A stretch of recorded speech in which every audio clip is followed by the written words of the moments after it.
Well, to begin with, it's a pleasure to be here and to have this show here and revisit all these wonderful places after 20 years. Perhaps it will be an interesting introduction to say that these photographs came as a result of Laurel calling me up one day in the late fall of 1979 and saying, I have this project that you might be interested in working on, photographing folk art in North Dakota. And a mutual friend of ours, Eleanor Caponegro, has recommended you to me. Wouldn't it be interesting to do this project? And she kept talking about what was involved and making it sound very, very interesting.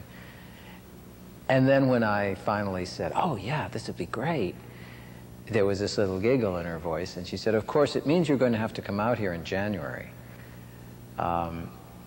which at the time I didn't quite understand what that meant.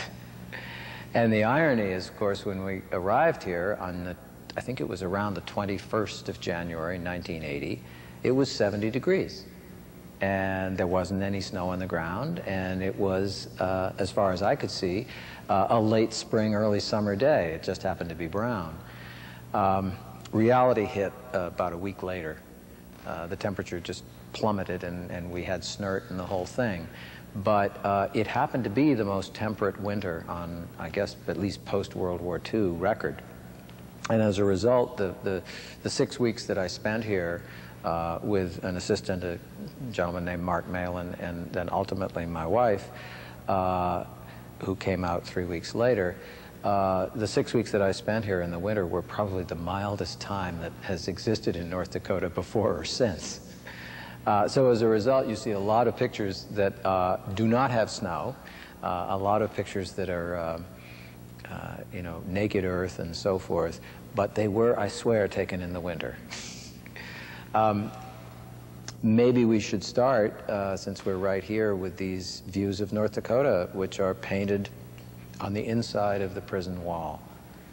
The entire inside of the state prison was decorated by one individual who was serving time, I believe, for murder, and who had been a sign painter in the western part of the state near Minot.